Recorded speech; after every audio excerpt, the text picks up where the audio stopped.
Good day and welcome back to another Gekishin Squadra video. In this video we're going to be taking a look at Gotenks, Super Saiyan Gotenks to be precise, and whether you should consider buying him in Gekishin Squadra Season 1.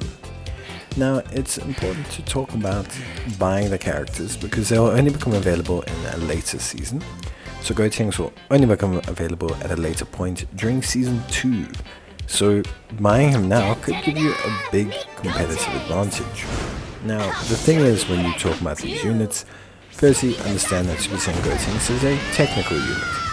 Now just because he's a technical doesn't mean he cannot have a big impact on the game. In fact, most technicals can actually have a sizable advantage as there's only one of them per role per team. So comparative to DPS where there's two, your choice of technical and how good they play can have a significant effect on your team fights.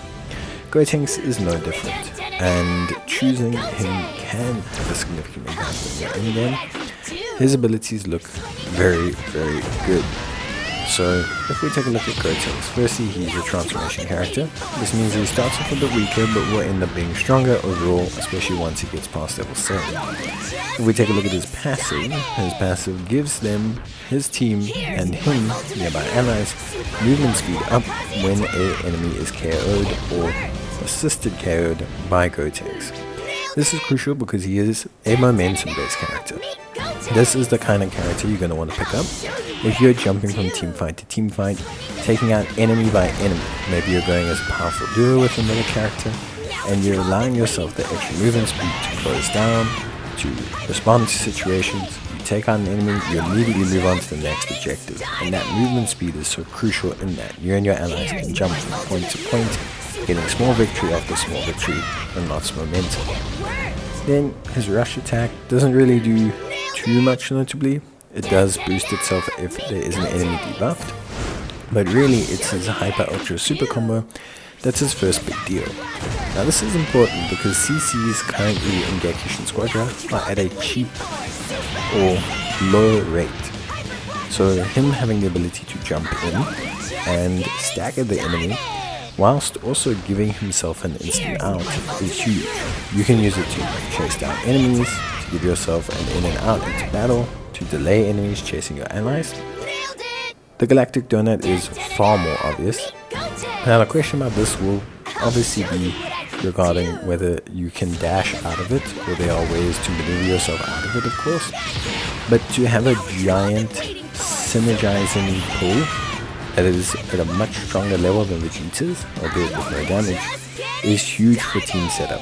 How many moves you can set up with this? Spirit Bomb, the Big Banging Attack, Kula's Maneuver, Zamasu's Maneuver. It synergizes with almost all the tanks, and most DPS, especially late game, will be able to take advantage of this to set up devastating levels of damage. So the Galactic Donut is quite crucial, and that's not all.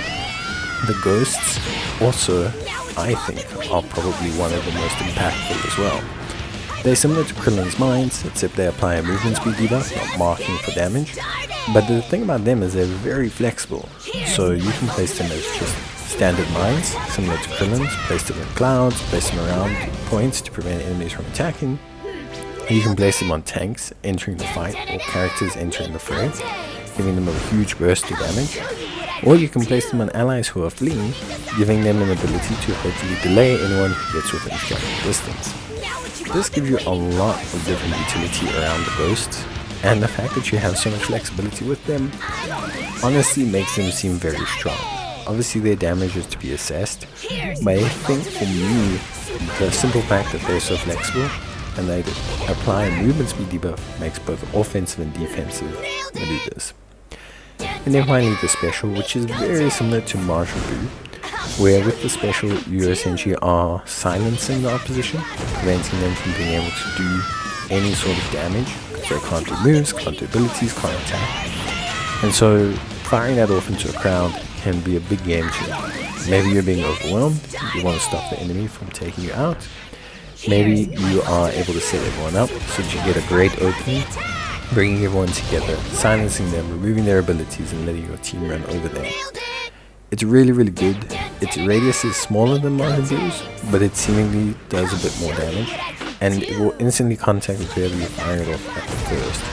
So it does seem like it's a bit easier to kind of hit, although albeit could be a bit more technical when you talk about different positionings and fights.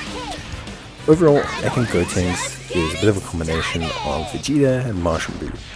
You've got a lot of the control of the two of them, you've got the silence, you've got the movement speed debuff. The mines give you a little bit of kind of like that Krillin field to be able to impact and protect objectives.